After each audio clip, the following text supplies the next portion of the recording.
Welcome to Lowcountry View of Hilton Head. My name is Earl Yates. I'm your host. And today my guest is Theron Denson. Theron is actually a Vegas show. He has the Black Diamond. He's the Black Diamond. He's extremely talented. He's done shows all over the nation and worldwide for that matter. He's a pretty international man.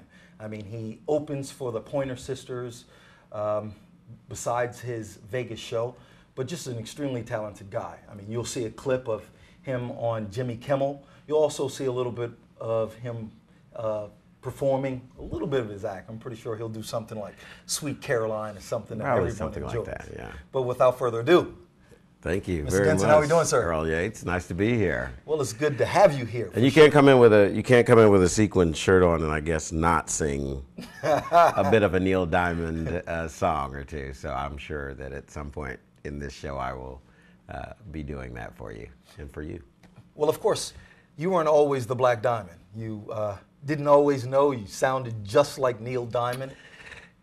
No, it started as a young kid, though. I learned at a very young age that people told me that I sounded like Neil Diamond, probably really at about 11, 12 years old, believe it or not. And I was the only black kid in the predominantly white churches of Christ, which is what I grew up, was raised in the Church of Christ. And my dad was in the Army, so we traveled quite a bit. And I would attend church in whatever place we happened to be living in at the moment. And so there was West Virginia and Missouri and several places. But as I was growing up and going to these churches that tended to be predominantly white, the white ladies would hear me singing in church and turn around and say, "Young man, do you realize you sound like Neil Diamond? Honey, honey, honey, doesn't he sound like Neil Diamond?" And I at the time was going, "Who is Neil Diamond?" But I learned very quickly that he didn't go to my church in West Virginia as I thought. He had lots of records out, and I went out at about 15 years old and bought the Jazz Singer. And that would have been my introduction to the icon, the legend, who is Neil Diamond. So with all that talent being thrown upon you, or at least you finding out that you had that talent, was it something that you decided to chase right away, or was it later that you put the act on the road, or at least searched for it? Yeah, no, it wasn't something I chased right away. I mean, initially it was just always sort of annoying when people would come up to me and say I sounded like Neil Diamond, because again, you know, where I came from at that time, I was a little kid. I was a young kid. I was a teenager. By the point that once my voice went down and after puberty hit, that's all I heard every time I sang. So was the comparison to Neil Diamond, and I didn't, you know, when you're a 15-year-old black guy, you know, and he's at that time probably 45-year-old white Jewish guy from Brooklyn, New York, you're not necessarily thrilled about being told you sound like, you know, a guy that's 45 and you're 15. But I did go out and get the Jazz Singer soundtrack and immediately fell in love with him.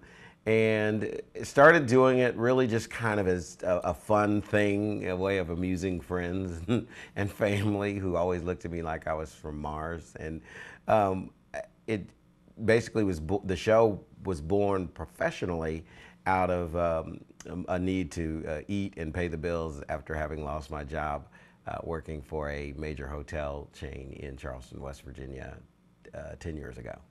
Like they say, you know, a lot of time necessity is the mother of all inventions. That is so true, of very course, true in my you know, case. the pockets were gone, and Yeah. you decided to lean on what talent you had. Right. I that's exactly what happened. I basically realized coming out of this hotel that I had no income anymore, no medical insurance, no dental insurance, and I had to pay the bills. I had to eat. I had to pay the rent. I had to pay for my cell phone, which I try to never be without, and I said I'll do what got me terminated, which was singing, because it seemed like the audience is I worked at the front desk of a hotel, and when you checked in, before you got into your room and I gave you your key, I figured you were a captive audience, so you couldn't go anywhere until I gave you your key.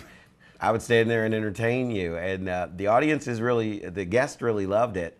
And they were like my first audiences, but my coworkers weren't nuts about it, and felt I was getting too much attention and too many accolades from the guests. And basically, I was asked to stop, and when I refused, I gave them my 2 weeks notice, and they gave me my final check. And at that moment, I went, uh-oh. uh-oh, spaghetti-o. I am in trouble. And I just basically looked up to the heavens and said, God, it looks like it's you, Neil Diamond, and me now. And we'll have to find a way to make this work. And been doing it ever since. Now, to get in the position of a rock star, which you are now, usually that takes more than just effort. You need people around you. You need a situation to where you've done your networking, you've put your face out enough, and the right person puts you in the right position. Did you have that? In the beginning, it was all me. In the beginning, I was the publicist, the marketer, my own personal assistant, the roadie. I carried all my own sound. I mean, I was my wardrober. It was all me. I did everything. But as the show has grown, and yes, it now has a team of people that kind of help keep it going. It really, the Black Diamond show has sort of, the Black Diamond experience is really what I call it, but it has sort of taken on a life of its own. And it definitely, that requires other people to help keep it running. And so it has a lot of different things now, seamstresses and stylists and accountants and attorneys and, you know, a team of people. Well, there's a lot of people out there, like you think of bands or comedy acts, people who, you know, they have their talent. Right. They have their set as far as what they're going to do. They've planned as far as what their entertainment process is going to do, how they're going to perform. But the problem lies of finding a venue or an outlet for their show. You, on the other hand, are a popular man, not only throughout the nation, but one of the biggest spots for entertainment, which is great for the Black Diamond, Correct. Las Vegas. Yeah, Las Vegas definitely is a great spot to be if you are the world's only Black Neil Diamond tribute singer. I mean, you pretty much see a little bit of everything out in Las Vegas. And so, I mean, that was a move that I made after much consideration. Jimmy Kimmel, who you alluded to earlier, in fact, after being on his show in Hollywood, was the guy that sort of motivated or suggested strongly that I take the act to Las Vegas. Without further ado, what we'll do is we actually have that clip. So okay. We'll just go to that clip and let people see you on Jimmy Kimmel. Great. There he is. There's Jimmy Kimmel. Black Diamond is August 10th at the University of Charleston and August 29th at Empty Glass. Gerhard Ranke, thank you very much. And now before we go, ladies and gentlemen, the Black Diamond, Theron Denson.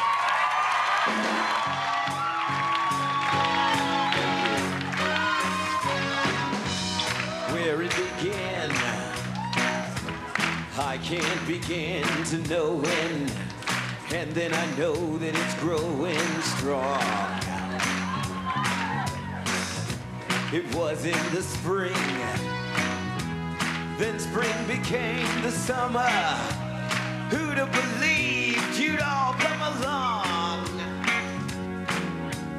Hands, oh yeah, touching hands. You are reaching out, and you are touching me, and I'm touching you. Well, that was quite interesting into it. You know, I was waiting for the sweet cat, you know, but we'll get that to later. Yeah, we'll get to that. Yeah, but, of course. What we'll do now, that was of course, the tease. Yeah, that was the tease. That was the tease, Hilton Head. That was the tease. That's perfect. So what we'll do is we'll take a short break, and we'll come back. Just like me, you have the pleasure of being entertained today by the Black Diamond, Theron Denson. So yeah, I got to tell him why I'm here. Absolutely, Yeah, we will tell them why you're here. We're going to take a short break though, and we'll get to that as soon as we come back.